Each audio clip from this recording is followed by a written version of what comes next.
അതെ sorry doctor Hameed. Hameed തിയേറ്ററിലുണ്ട്. ഞാൻ പുറത്ത് വെയിറ്റ് ചെയ്യാം. എനിക്ക് നിങ്ങളെ രണ്ടുപേരെയും കാണണം. ഒന്ന് പറയാൻ പാടില്ലായിരുന്നു. സോറി കേട്ടോ. അയ്യേ എന്താ ഇത്? ഒന്ന് ചോദിക്കുക പോലും ചെയ്യാതെ പെട്ടെന്നാ കടന്നു വന്നത്. പോയി ഡോർ ക്ലോസ് ചെയ്യൂ.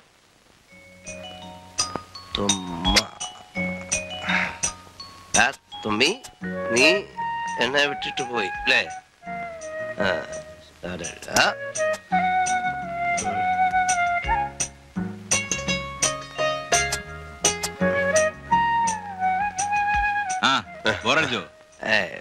ഒറ്റയ്ക്കിരിക്കാൻ വലിയ ബുദ്ധിമുട്ടായിരിക്കുന്നു. കഴിഞ്ഞ പ്രാവശ്യത്തെ പോലെ ഒരു സ്മോൾ അടിക്കണം എന്ന് തോന്നിയാൽ കഴിക്കാലോ എന്ന് വിചാരിച്ചാണ് ഓഫീസ് റൂമിൽ ഇരിക്കാൻ പറഞ്ഞത്. എടുക്കാൻ മറന്നു, കാറിൽ ഇരിപ്പുണ്ട്. പിന്നെ എന്തൊക്കെയാണ് വിശേഷങ്ങൾ? എനിക്കൊരു കുഞ്ഞു വേണം ഡോക്ടർ. ഈ പ്രസവിച്ച ഉടനെ അമ്മ മരിച്ച് മറ്റു ബന്ധുക്കളില്ലാതെയോ ഉപേക്ഷിക്കപ്പെടുന്നതായ കുഞ്ഞുങ്ങളെ കിട്ടുമ്പോ എനിക്ക് തരണം. എന്തിനാ? അതെന്ത് ചോദ്യാ ഡോക്ടർ? വളർത്താൻ. കുട്ടികൾ നല്ല നേരം പോക്കാണ്. Really interesting. താനൊരു വിവാഹം കഴിക്കടോ. ഒന്നോ രണ്ടോ കുഞ്ഞുങ്ങൾ ഉണ്ടാവാൻ അധികം ഒന്നും കാത്തിരിക്കേണ്ട കാര്യമില്ല. ശ്രമിച്ചാൽ വിത്തിൻ 10 months or 1 year ഒരു കുഞ്ഞു തന്റെ കയ്യിലിരിക്കും. അതൊന്നും എനിക്ക് വയ്യ. തനിക്കെന്താടോ ഈ വിവാഹം എന്ന് പറഞ്ഞാൽ ഇത്ര എതിർപ്പ്? എനിക്ക് ഇഷ്ടമല്ല, അത് തന്നെ. ഒരു റെസ്പോൺസിബിലിറ്റിയും എന്റെ തലയിലേറ്റാൻ ഞാൻ സമ്മതിക്കില്ല. ഭാര്യ എന്ന വാക്കിന്റെ അർത്ഥം തന്നെ പ്രശ്നങ്ങൾ എന്നാണ്. തോന്നലാണ് അതൊക്കെ. എന്നും ചെറുപ്പമായിരിക്കില്ല. പ്രായമാകുമ്പോ ആരുണ്ടാവും സഹായത്തിന്? അത് പ്രായമായാലല്ലേ. ഏറിയാൽ ഒരു 10 കൊല്ലം ആരോടും ബാധ്യതകളില്ല. എവിടെ നിർത്തണമെന്ന് തോന്നുന്നു അവിടെ ഫുൾ സ്റ്റോപ്പ് ഇടും. അതുവരെയെങ്കിലും ഞാൻ മനസമാധാനത്തോടെ ജീവിച്ചോട്ട്. ഈ ഒരു സഹായം ഡോക്ടർ എനിക്ക് ചെയ്തു തരണം. താൻ പറയുന്നത് പോലെ അനാഥരായ കുഞ്ഞുങ്ങളെ കിട്ടണ്ടേ? ഡോക്ടർക്ക് പരിചയമുള്ള എല്ലാ ഹോസ്പിറ്റലിലും പറഞ്ഞ് ഏൽപ്പിക്കണം. പ്രതിഫലം എത്ര വേണേലും കൊടുക്കാം. ഏതെങ്കിലും ഒരു ഓർഫനേജിനെ സമീപിക്കുന്നതല്ലേ? അത് വേണ്ട. അവിടുത്തെ കുഞ്ഞുങ്ങളെ വളരെ ഗ്ലൂമി ആയിരിക്കും. തീരെ കുഞ്ഞുനാളിലെ കിട്ടിയാലേ നമ്മളോടൊരു ഇന്റിമസി ഒക്കെ തോന്നും. പിന്നെ അവനൊരു കൊച്ചു സുന്ദരനായിരിക്കണം. എങ്കിൽ വേറൊരു സൂത്രപ്പണിയുണ്ട്. തന്റെ രക്തത്തിൽ പിറക്കുന്ന സ്വന്തമെന്ന് പറയാവുന്ന ഒരു കുഞ്ഞിനെ നമുക്ക് ഉണ്ടാക്കിയെടുത്താലോ? അതെങ്ങനെ? ടെസ്റ്റ് ട്യൂബ് ശിശു? അതൊക്കെ വലിയ ബുദ്ധിമുട്ടാ. പ്രത്യേക സജ്ജീകരണങ്ങളൊക്കെ വേണം അതിന്. ഇത് ഒരു സൂത്രപ്പണി. സീനത്ത് ആ വിദ്യയിൽ എക്സ്പെർട്ടാ. അതെന്ത് വിദ്യ ഡോക്ടർ? ഒന്ന് വേഗം പറയും. അത് ശരി, ഡോക്ടർ എന്നെ കളിയാക്കുകയല്ലേ? അല്ല, ആ വിദ്യയുടെ പേരാണ് ആർട്ടിഫിഷ്യൽ ഇൻസെമിനേഷൻ. എന്ന് വെച്ചാൽ പച്ചമലയാളത്തിൽ പറഞ്ഞാൽ കൃത്രിമ ബീജസങ്കലനം. കൃത്രിമ ബീജസങ്കലനം. ഞാൻ ഇത് എവിടെയോ എഴുതി വെച്ച് കണ്ടിട്ടുണ്ട്. കണ്ടിട്ടുണ്ടാവും, മൃഗാശുപത്രിയിൽ. സംഗതി ഇത് തന്നെ. നമ്മുടെ നാട്ടിലെ ഈ നാടൻ പശുക്കൾക്ക് നല്ല ഇനത്തിൽപ്പെട്ട കാളകളുടെ ബീജം എന്ന് വെച്ചാൽ മനസ്സിലായല്ലോ? അത് പശുക്കളുടെ ഗർഭപാത്രത്തിലേക്ക് ഇഞ്ചക്ട് ചെയ്ത് ഗർഭം ധരിപ്പിക്കുന്ന വിദ്യയാണ്. അത് കണ്ടിട്ടുണ്ടോ? എന്നാ പോയെന്ന് കാണ്. സിമ്പിൾ. വെറും ഒരു ഗ്ലാസ് ട്യൂബ് കണ്ടാണ് സംഗതി സാധിക്കുന്നത്. ഇത് മനുഷ്യരിലും സാധ്യമാണ്. സാധ്യമാണെന്ന് മാത്രമല്ല, നമ്മുടെ നാട്ടിലെ ഈ സാധാ ലേഡി ഡോക്ടർമാർ വരെ ഈ വിദ്യ പ്രയോഗിക്കുന്നുണ്ട്. മനുഷ്യർക്ക് ഇതിന്റെ ആവശ്യം എന്താ? അതൊക്കെ എടോ മണ്ടച്ചാരെ, പുരുഷന്മാരുടെ കുഴപ്പം കൊണ്ട് കുട്ടികളില്ലാത്ത ദമ്പതിമാർക്ക് വേണ്ടിയാണ് ഈ വിദ്യ പ്രയോഗിക്കുന്നത്.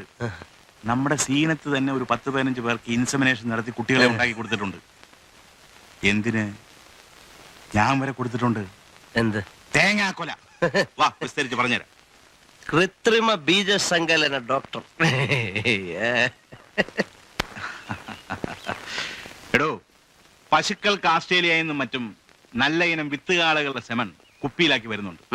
മനുഷ്യർക്ക് അതുപോലെ കുപ്പിയിലൊന്നും വരുന്നില്ല. ഇവിടെ നല്ല ആരോഗ്യവും സൗന്ദര്യവും ബുദ്ധിശക്തിയുള്ള പുരുഷന്മാരിൽ നിന്ന് കളക്ട് ചെയ്തെടുക്കുക. ഒരിക്കൽ സീനത്തിന്റെ ഒരു പേഷ്യന്റിന് വേണ്ടി എനിക്കും കൊടുക്കേണ്ടി വന്നിട്ടുണ്ട്. എന്നിട്ട് കുഞ്ഞുണ്ടായോ? അത് ഞാൻ ചോദിച്ചില്ല. ആർക്കാണ് കൊടുക്കുന്നതെന്ന് നമ്മളറിയില്ല. തനിക്ക് പ്രയോഗിക്കാൻ പറ്റിയ കേസായത്. ശാരീരികമായോ മാനസികമായോ യാതൊരു ബന്ധപ്പെടലും കൂടാതെ തന്നെ സ്വന്തം രക്തത്തിൽ ഒരു കുഞ്ഞിനെ കിട്ടുകയും ചെയ്യും. Very good. എനിക്കത് തന്നെ മതി.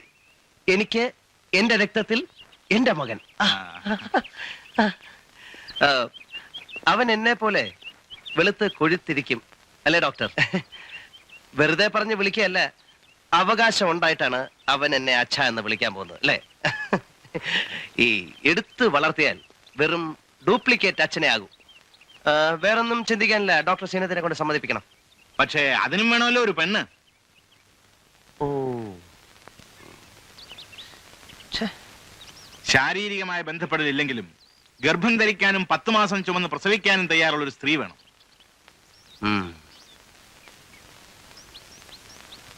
അല്ല, അത് ബുദ്ധിമുട്ടാവോ?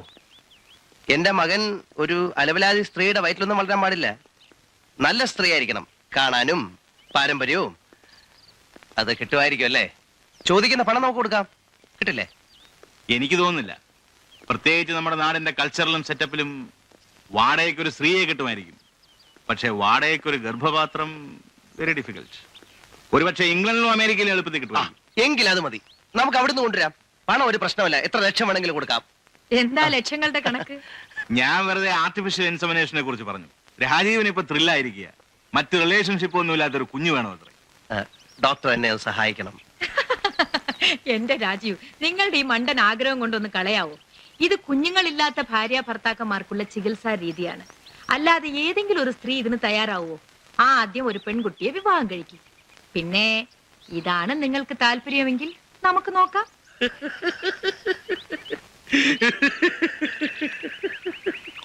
അയ്യോ, ചിരിക്കാനല്ല ഞാൻ പറഞ്ഞത്. പിന്നെ ചിരിക്കാതെ എന്തോ ചെയ്യും? അച്ഛനെയും അമ്മയും ഭാര്യയും ഭർത്താവിനെയും വരെ വാടക കിട്ടുമെന്ന് കേട്ടിട്ടുണ്ട്. ഇതിപ്പോ എന്തോന്നാ ഗർഭപാത്രം വാടക കിട്ടുമെന്നോ? അതെവിടെ കിട്ടും? കറിയാച്ചാ, ഞാൻ സീരിയസ് ആയിട്ടാ പറയുന്നത്. ഇംഗ്ലണ്ട് എങ്കിൽ ഇംഗ്ലണ്ട്, അമേരിക്ക എങ്കിൽ അമേരിക്ക. എനിക്ക് പാസ്പോർട്ട് ഉണ്ടോ? എനിക്ക് പാസ്പോർട്ട് ഇല്ല. ഇപ്പൊ ഉണ്ടേലും ഞാൻ അങ്ങോട്ടെങ്കിലും ഇല്ല. എങ്കിൽ ഒറ്റയ്ക്ക് ഞാൻ പോകും. ആ. നല്ലൊരു മദാമയം കൊണ്ടുവരും, സംഗതി നടത്തും. പ്രസവം കഴിഞ്ഞ് കുറച്ച് ക്യാഷ് കൊടുത്ത് വിമാനത്തെ കയറ്റി വിടും. അപ്പൊ ഒരു പ്രശ്നമുണ്ട്. കൊച്ചാംഗ്ലോ ഇന്ത്യനായി പോവും. നമ്മുടെ മണ്ണിന്റെ മണം ഉണ്ടാവില്ല. വേണ്ട. നമ്മുടെ പൈതൃകം ആർഷഭാരതത്തിന്റെ ഒരു ഗർഭപാത്രം വാടകയ്ക്ക് കിട്ടാത്ത നാടിന്റെ പൈതൃകം എന്റെ മോന് വേണ്ട. എന്നെ എന്റെ തലയിലൊന്ന് മിന്നി. എന്താ? ഒരു സാധ്യത. ചങ്ങനാശ്ശേരി കോഴിക്കാല ഷാപ്പിനടുത്ത് ഒരു ഗർഭപാത്രം കിട്ടാനുണ്ട്. കൊള്ളാവുന്നതാണോ? കൊള്ളാമായിരിക്കണം. എനിക്ക് കല്യാണത്തിന് മുമ്പേ ഉള്ള പരിചയമാ. ഇപ്പോഴും മോശമായി കാണാൻ വഴിയില്ല. കാരണം ഭർത്താവ് നേരത്തെ തട്ടിപ്പോയതാ. കറിയാച്ചൻ എങ്ങനെയാ പരിചയം? പരിചയം എന്ന് പറഞ്ഞാൽ ഈ ഷാപ്പും വീടും തമ്മിൽ 50 അടി അകലേ ഉള്ളൂ. അപ്പൊ അതിൻ്റെതായിട്ടുള്ള ഒരു ട്രാൻസാക്ഷൻ. എന്ത് പ്രായം വരും? പ്രായം എന്ന് പറഞ്ഞാൽ ഇപ്പോ അങ്ങനെ കൂടുതലൊന്നുമില്ല. ഒരു 50, 55 അതിൽ കൂടുതലൊന്നും ഉണ്ടാവാൻ വഴിയില്ല. അത് താനെടുത്തോ, എനിക്ക് വേണ്ട. എടോ, നമ്മുടെ സ്ത്രീക്ക് 35 വയസ്സിന് താഴെ പ്രായം പാടുള്ളൂ. ഫെർട്ടിലിറ്റി വേണം. അപ്പൊ ഒരു കാര്യം ചെയ്യ്, പത്രത്തിൽ ഒരു പരസ്യം കൂടെ. എന്നിട്ട് വേണം നാട്ടുകാർ മുഴുവൻ അറിയാൻ. ഇതിപ്പോ താനും ഞാനും ഡോക്ടർ ഹമീദും സീനത്തും ഗർഭിണിയാകാൻ പോകുന്ന പെൺകുട്ടിയും അവരുടെ ബന്ധുക്കളും പിന്നെ അവരുടെ ബന്ധുക്കളും പരിചയക്കാരും ഹോസ്പിറ്റലിലെ സ്റ്റാഫും. എടോ, ഇത് രഹസ്യമാക്കി വെക്കാൻ പറ്റില്ല, പരസ്യമാവും. നാണക്കേടുണ്ടെ ആ വഴിക്ക് ചിന്തിക്കണ്ട. എനിക്കെന്താ നാണക്കേട്? പിന്നെ എനിക്കൊരു കുഞ്ഞുണ്ടാകുന്നതിൽ ഇത്ര നാണിക്കാൻ എന്തുവാ? ഓ ഓ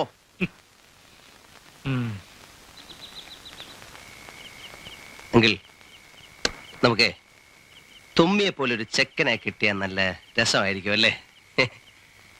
അതിന് ഞാൻ ചില വഴികളൊക്കെ കണ്ടുവച്ചിട്ടുണ്ട്. അത് നടക്കണമെങ്കിൽ ഇംഗ്ലണ്ടിലോ അമേരിക്കയിലോ ഒക്കെ ഒന്ന് പോണം. അങ്കിൾ എനിക്കൊരു പാസ്പോർട്ട് എടുത്ത് തരണം. എനിക്കൊന്നും മനസ്സിലായില്ല. തുമ്മി പാസ്പോർട്ടുമായിട്ട് എന്താ ബന്ധം? അതൊക്കെ ഞാൻ വിശദമായിട്ട് പറയാം. അങ്കിൾ എനിക്കൊരു പാസ്പോർട്ട് എടുത്ത് തരുമോ? രാജീവ് സാറിന് ഫോൺ. ആരാ രാജ? കള്ളുകപ്പനികളും എല്ലാവരും ആണോ? ഏയ് അമീത് സാറാണെന്ന് തോന്നുന്നു.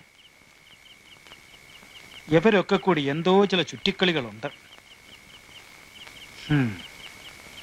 ഇല്ല, വീട്ടിലേക്ക് വരുന്നില്ല.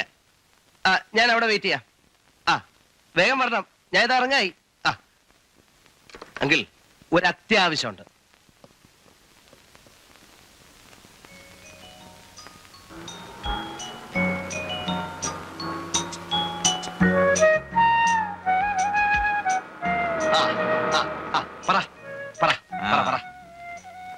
താനെന്താ പറഞ്ഞു വന്നു? പറഞ്ഞേ. ഞാനൊന്ന് ശ്വാസം വിടട്ടെ. എന്തെല്ലാം നുണ പറഞ്ഞാ വീട്ടിൽ നിന്ന് ഇറങ്ങിയെന്നറിയാവോ? ഡോക്ടർ ആയാലും മജിസ്ട്രേറ്റ് ആയാലും പെണ്ണ് തന്നെയാ, ന്യൂസൻസ്. എന്നിട്ടൊരു പെണ്ണിനെ കിട്ടാൻ വേണ്ടി താൻ എത്ര നാളായി അലയുന്നു? എന്നിട്ട് എവിടുന്നേലും കിട്ടാനുണ്ടോ? ഇല്ല, ഇവിടെ കിട്ടിയില്ലെങ്കിൽ വേണ്ട, അമേരിക്കയെങ്കിൽ അമേരിക്ക. ഞാൻ ഒരാളെ തന്നാലോ? ഒരു ഗർഭപാത്രം വാടകയ്ക്ക് വാങ്ങി തന്നാലോ എന്ന്. സമ്മതിച്ചോ? സമ്മതിച്ചു എന്ന് പറഞ്ഞില്ല, പക്ഷെ സമ്മതിക്കും. അല്ലാതെ അവൾക്ക് മറ്റു മാർഗങ്ങളൊന്നുമില്ല. സത്യത്തിൽ തന്റെ ഈ ഭ്രാന്തനാഗ്രഹം നടന്നു കാണാനുള്ള താല്പര്യം കൊണ്ടൊന്നുമല്ല. അവളുടെ ഇപ്പോഴത്തെ അവസ്ഥയിൽ വേദന തോന്നി പെട്ടെന്ന് അങ്ങ് ചോദിച്ചു പോയതാണ്. ഡോക്ടർക്ക് അറിയാവുന്ന സ്ത്രീയാണോ? കാണാൻ എങ്ങനെയുണ്ട്? വെളുത്തിട്ടാണോ സ്വഭാവം? കല്യാണാലോചനയൊന്നും അല്ലല്ലോ. സോറി, അറിയാനുള്ള ആഗ്രഹം കൊണ്ട് ചോദിച്ചു പോയതാ. 2 വർഷമായിട്ട് എനിക്കറിയാം അവളെ. എന്റെ പേഷ്യന്റ് ആണ് അവളുടെ ഭർത്താവ്. ഓ, മാരീഡ്? യെസ്, പ്രേമവിവാഹമായിരുന്നു. പേര് കേട്ടാ ചിലപ്പോ അറിയാം. ചന്ദ്രദാസ്. ഇല്ല ഇല്ല ഇല്ല, പറ പറ പറ. ഫുട്ബോളറാണ്. കഴിഞ്ഞ ഫെഡറേഷൻ കപ്പിന് ബഗാന് വേണ്ടി ഹാട്രിക് നേടിയ ഒരു ചന്ദ്രദാസ്. പത്രത്തിലൊക്കെ ഫോട്ടോ വന്നിരുന്നു. ഇല്ല, ഞാൻ കണ്ടിട്ടില്ല, പറ. അയാൾ ഇന്ന് ആരോരും അറിയാതെ ഭാര്യ വീട്ടിലെ 4 ചുമരുകൾക്കുള്ളിൽ മരണവും കാത്തിരിക്കുന്നു. മരണം കാത്തോ? അതെ, നട്ടെല്ലിൽ വേദനയായിട്ടായിരുന്നു തുടക്കം.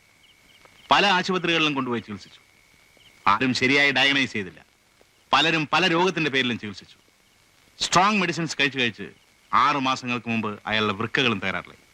1-2 മാസങ്ങളായി തീരെ പ്രവർത്തിക്കുന്നില്ല. ഇടയ്ക്കിടയ്ക്ക് ഡയാലിസിസ് നടത്തും. പക്ഷേ കിഡ്നി മാറ്റിവെക്കാതെ രക്ഷപ്പെടില്ല. ലക്ഷങ്ങളുടെ ചെലവ് വരും. അയാളുടെ വീട്ടുകാരാണെങ്കിൽ തിരിഞ്ഞു പോലും നോക്കുന്നില്ല. അയാളുടെ ജീവന് വേണ്ടി അവൾ എന്തിനും തയ്യാറാണ്, മരിക്കാൻ പോലും. ഡോക്ടർ, നമ്മുടെ കാര്യമൊക്കെ വിശദീകരിച്ചു കൊടുത്തില്ലേ? എല്ലാം മനസ്സിലാക്കിട്ട് തന്നെയല്ലേ? അവസാനം പറ്റില്ല എന്ന് പറയരുത്. വിദ്യാഭ്യാസമുള്ള പെണ്ണ അവള്. ഞാൻ നേരത്തെ പറഞ്ഞില്ലേ, ചന്ദ്രദാസിന്റെ ജീവൻ തിരിച്ചു കിട്ടുമെങ്കിൽ മരിക്കാൻ വരെ തയ്യാറാകുന്ന ആ മനസ്സിനെ കുറിച്ചൊന്ന് ആലോചിച്ച് നോക്കൂ. എന്താ ഡോക്ടർ അവരുടെ പേര്? ആനി. ആനി?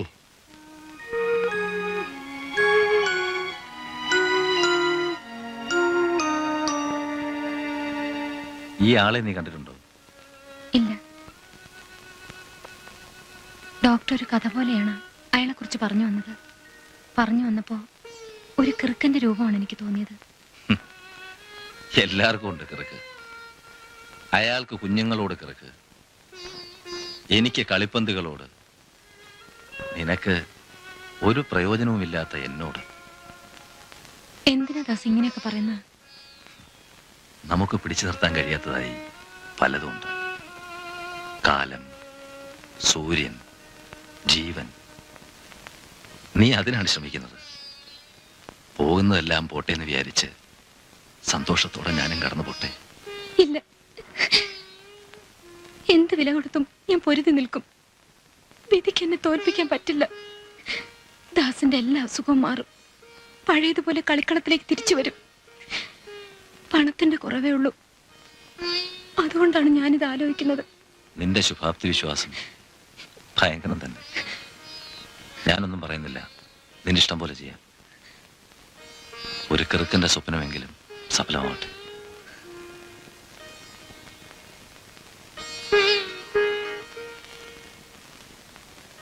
ദാസിന് എന്തെങ്കിലും വിഷമമുണ്ടോ ഇതിൽ? ഉണ്ടെങ്കിൽ പറയണം. എന്തിന്?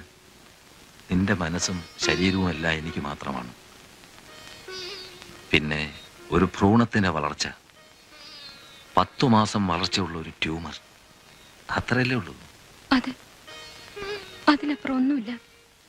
ഒന്നുകൂടെ ആലോചിച്ചിട്ട് തീരുമാനിച്ചാൽ മതി. 10 മാസത്തെ ട്യൂമർ എന്നൊക്കെ പറയാൻ എളുപ്പമാ. പക്ഷെ അങ്ങനെ കാണാൻ പറ്റുമോ?